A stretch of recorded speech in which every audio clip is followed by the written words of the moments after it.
Welcome to Ladies Who Launch, not your average business podcast. Dropping every other Wednesday, Alyssa and Dakota are two successful and opinionated marketing entrepreneurs engaging in insightful conversations with industry thought leaders, as well as casual conversations surrounding our lives as entrepreneurs.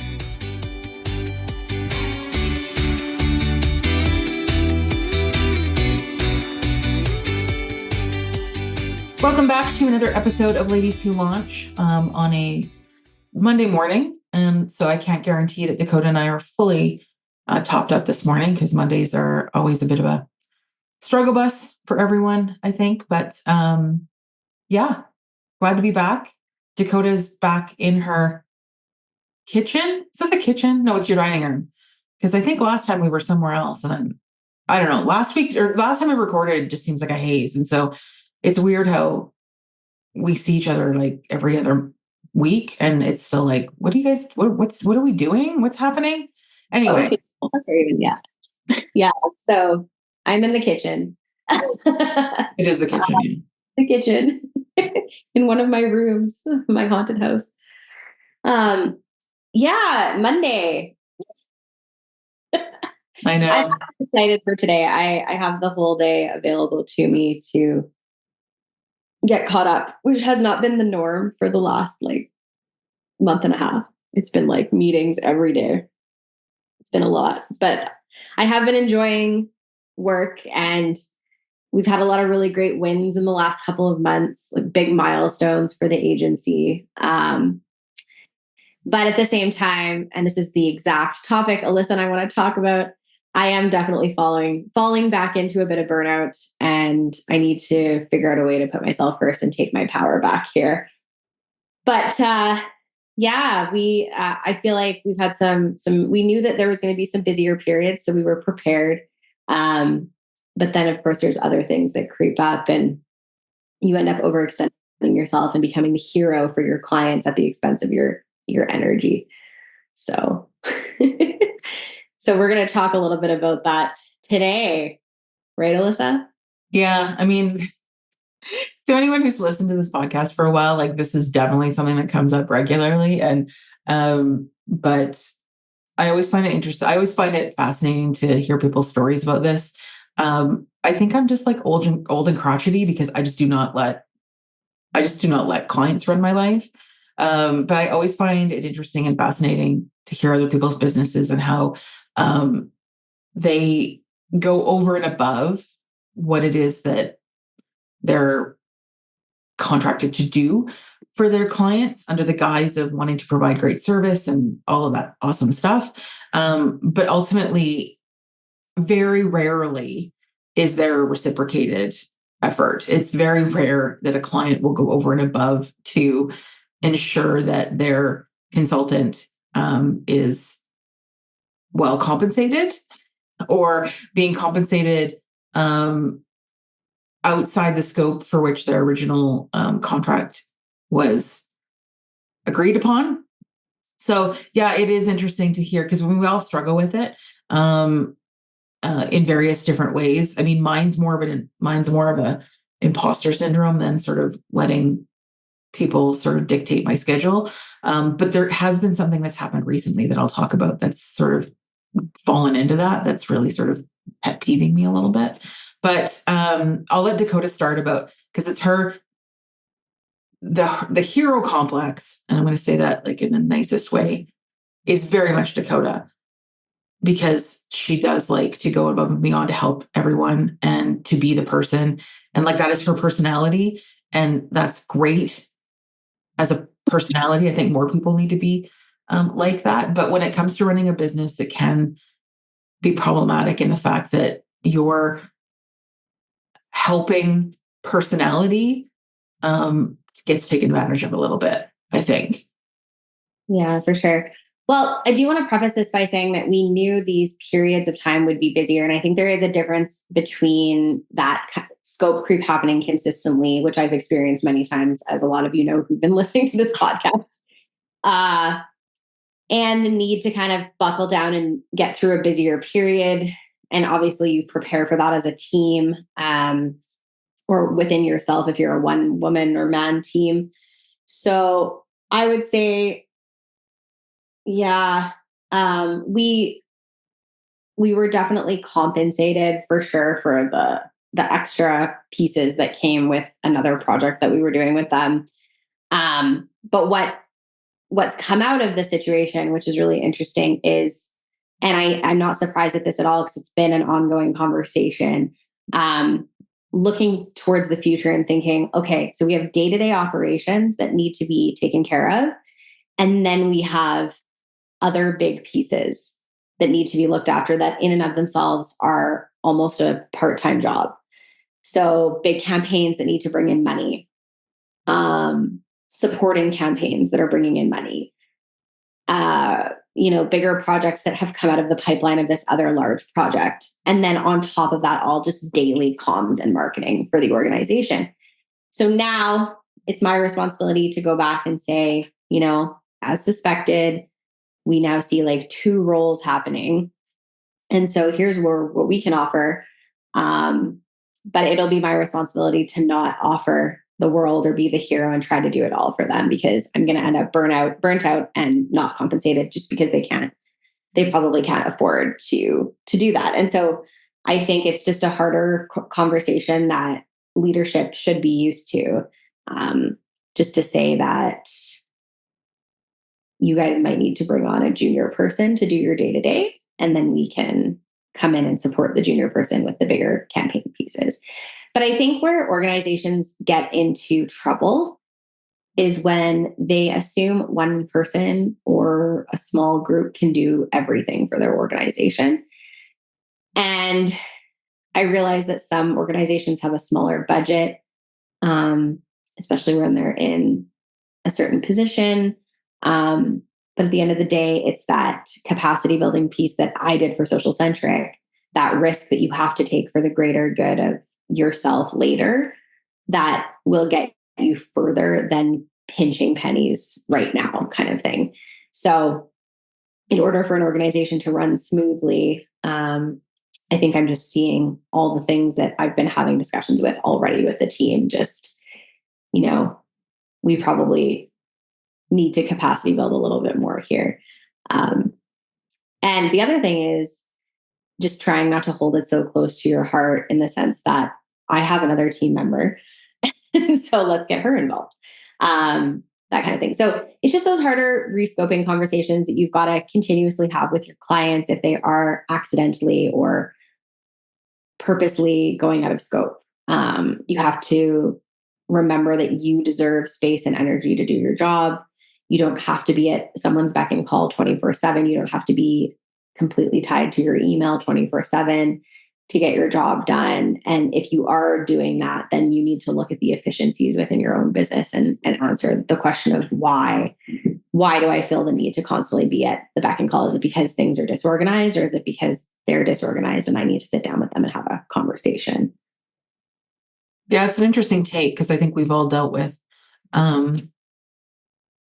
clients who, especially long-term clients and people that you work with consistently over a period of time, who get very comfortable with you as a person and the relationship that you have, and start bringing you into organizational issues and situations that really have nothing to do with you as a consultant. And I've run into that too, where organizations end up sharing more about their organization and more about the inner workings of what's going on, like inside politics or insider hiring or people that they're trying to deal with, blah, blah, blah, than I should ever know as a consultant. And I'm better at drawing boundaries around that too. And it's like, I'm an external person, and I don't need to know, nor should I ever know what is going on inside your organization in terms of personnel or those kind of issues, because then you're really just sort of opening yourself to the wind. Because it's like, yes, I have standards and morals and all of those sorts of things, and I would never share any of that. But it causes a bit of a difficulty in sort of moving forward with projects and things when you're already sort of involved in the inner workings. And I think a lot of consultants and small business, especially service-based businesses, sometimes we fall into that trap of getting brought in too many of those internal things. And neither us as the consultant nor the organization sort of understand the lines that should be drawn in the sand in terms of what is appropriate and not appropriate to know, or be involved in. And because ultimately then it makes those conversations harder. Like Dakota's saying, like having to now have a conversation about scope and boundaries. And if you do have to bring in staffers, those sorts of things, it's like you already know way too much about the business, and that isn't really good on either side. And so that's a caveat for businesses too. Like if you're the client and you're working with a consultant, they shouldn't have to know or need to know anything about your business aside from what they need to know to do the project or the work that you've hired them to do. For sure. And this is where I get in the weeds, is I'm just like too nice sometimes. And I like to support people. So I will have those conversations with them, which is interesting because the other business offering that I'm thinking about launching is very ingrained in that kind of advice. And I'm really passionate about it. I'm really passionate about making things more efficient for businesses. But at the same time, Alyssa's absolutely right. And yeah, so like I do feel a little bit like I don't want to say that I put myself in hot water. I do feel a little bit like I've had some conversations around different options. And now during an exceptionally busy period, it's come to light the option that I think makes the most sense. And now we have to go kind of have that conversation. And so, yeah, we'll see how it goes. But one thing I do know is I can't, I've tried to make concessions for what is needed. And there's been a couple of instances where that's been out of scope, let's say. So, and it's nothing super annoying. It was during the busy period that things needed to get done. So it was whatever. But yeah, moving forward, it's like we have, I'm here that day and we have our meetings, when we have them. And if you need extra, it's like double the hourly cost because that's what you're getting in your contract. Yeah. It's interesting when you talk about meetings and those sorts of, that sort of time that's required outside of just you working on things. Is I've learned the hard way in that too. And I put that into my contracts now. I'm very specific that this rate or this project rate or this retainer rate that I'm charging you includes XYZ. And that includes like one meeting a week. It includes like this, and this. It includes, and because I found that on either end, you can take advantage of that. And so it's like, I will always go back to my contract and be like, yes, our contract includes one check-in meeting a week or once every week or whatever is indicated in the contract so that it clarifies those things. And I think it's always how I think about when I tell clients about the importance of investing in a good strategy, a good Marcom strategy. And clients don't always see the value in that of like investing $5,000, $6,000, $7,000, $8,000 in a strategy because they just want to get ahead to the tactics. And it's like, that's great and all, but halfway through the year, when your CEO or your VP is coming to you and being like, oh, we should do this. And like, everyone's like got squirrel, like halfway through the year, you then have the basis to go back and be like, well, this is what was outlined in the strategy for this year. This is what we're following through on. This is what we're keeping on track. I can make note of that if that's something we would like to look at for next year. But it's like a safety space, right? And so from a business perspective, from our perspective as service providers, we need to have our own safety space to be able to go back and be like, well, as per our contract that included this, and this, and we have provided this, and this. If you need now these things, then we need to look at that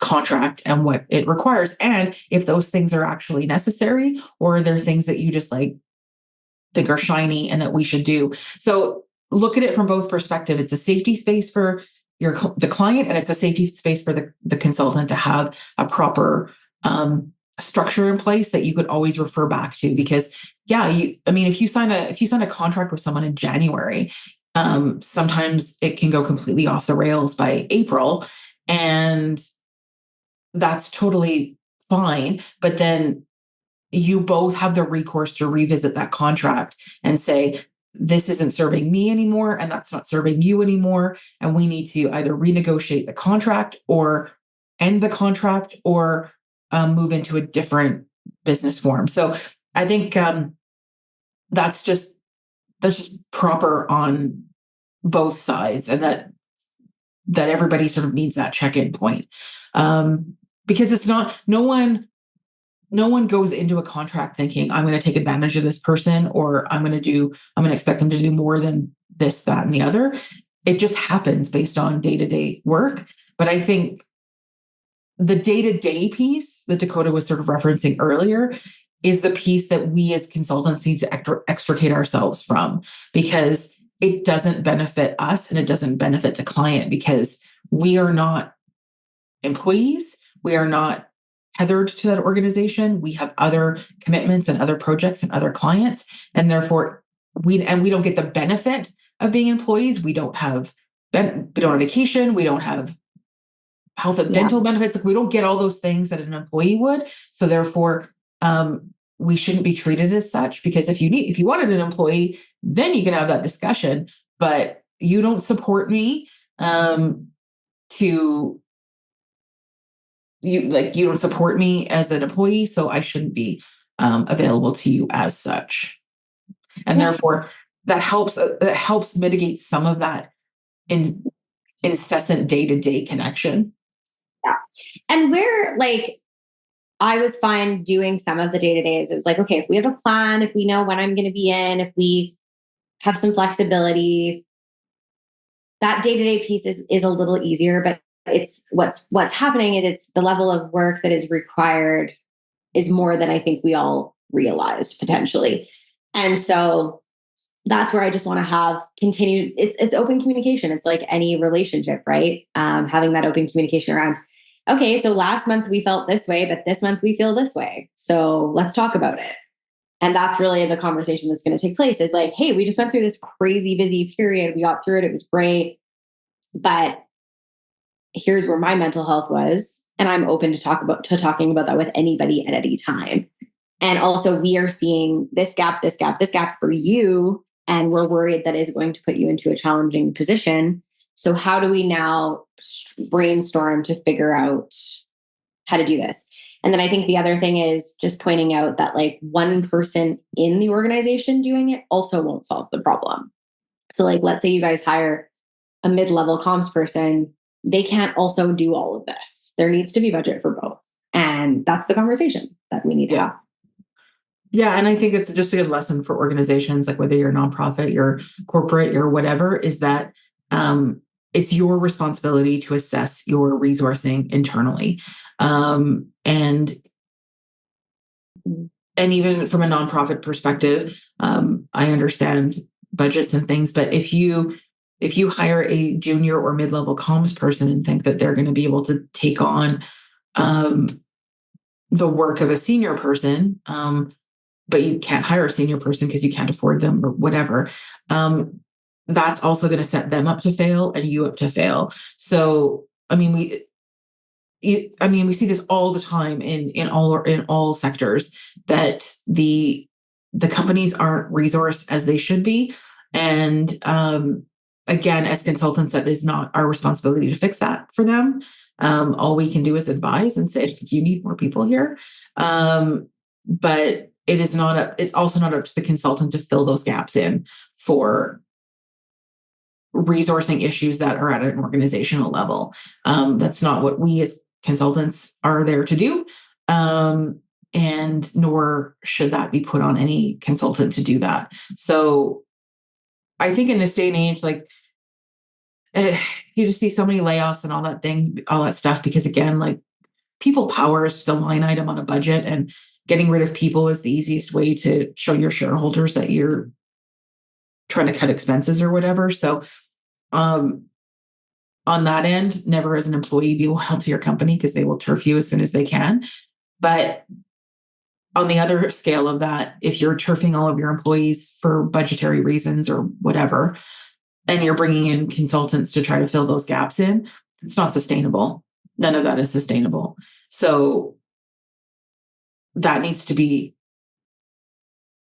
dealt with on both sides. And again, we're not HR people. Like, hey, hire an HR consultant to sort that out for you if you have to. But we as business owners, I mean, we run businesses and we have other responsibilities and other people and other clients that we have to manage. And therefore, once the time of dealing with one client takes away from dealing with others, then that's also problematic for various reasons, obviously. But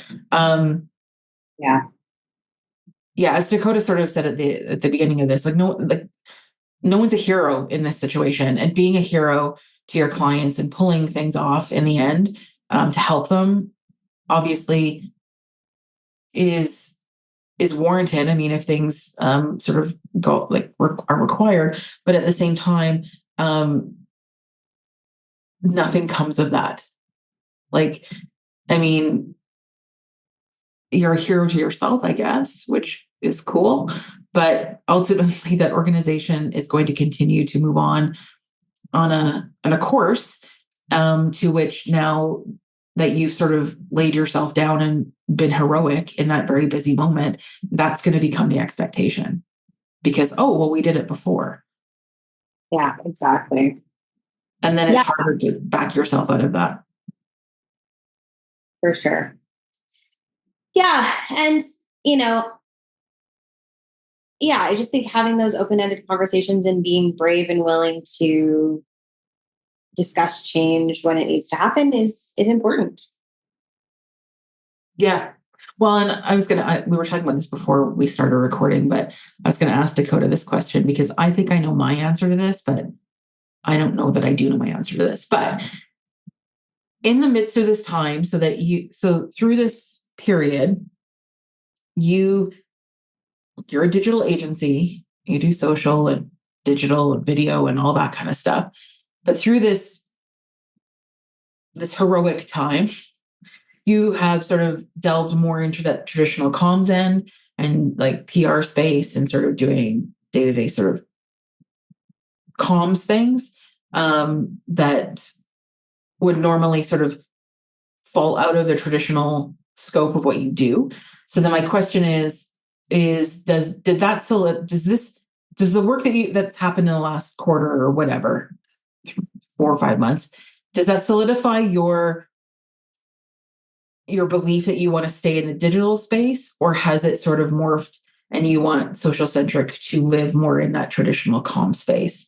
And then changing sort of the model of your business. So I want to do both. And it's not to do with, it has nothing to do with like what's better for the business. It has everything to do with what brings me joy. I love working with the media.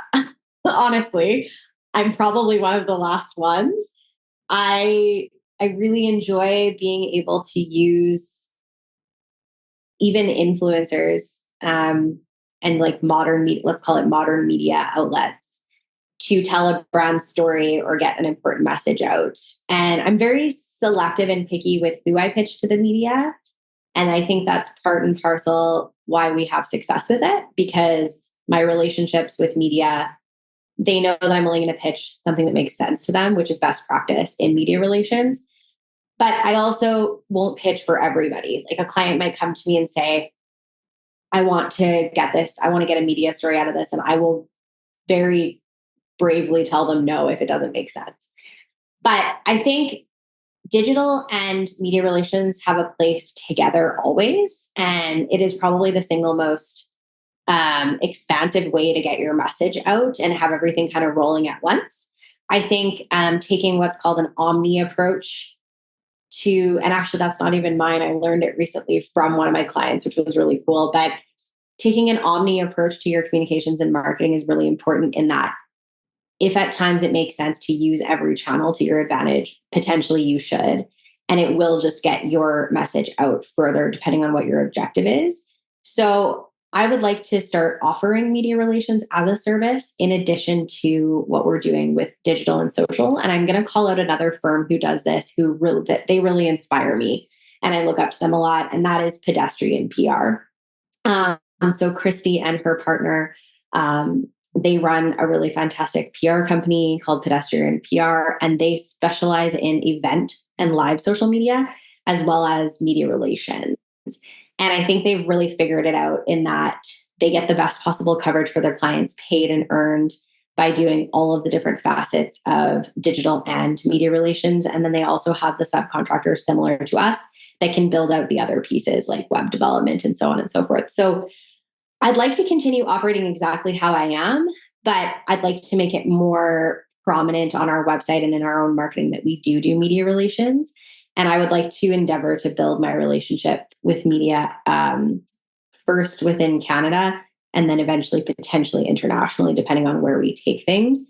But I know that when I offer all of those pieces, the campaigns are stronger, the bottom line is stronger, and social media, honestly, is getting tougher. And I know that the argument is there for media relations as well. But I think if you have the contacts that you work with and you're strategic about it, doing ads, organic content, and media relations is really the best bang for your buck in many ways. So I think we're just kind of we're expanding into another service area, but I don't think we're going to change much. We're just going to expand into that piece as well.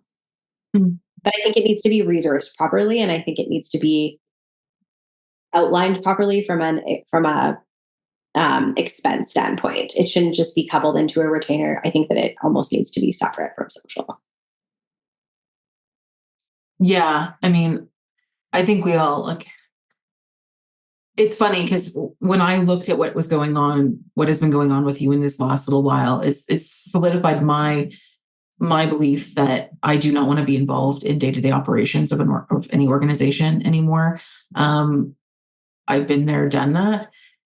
And so it sort of solidified my space that I want to live in a traditional core comm space. I like writing reports and key messages and all those sorts of things, but I don't want to deal with your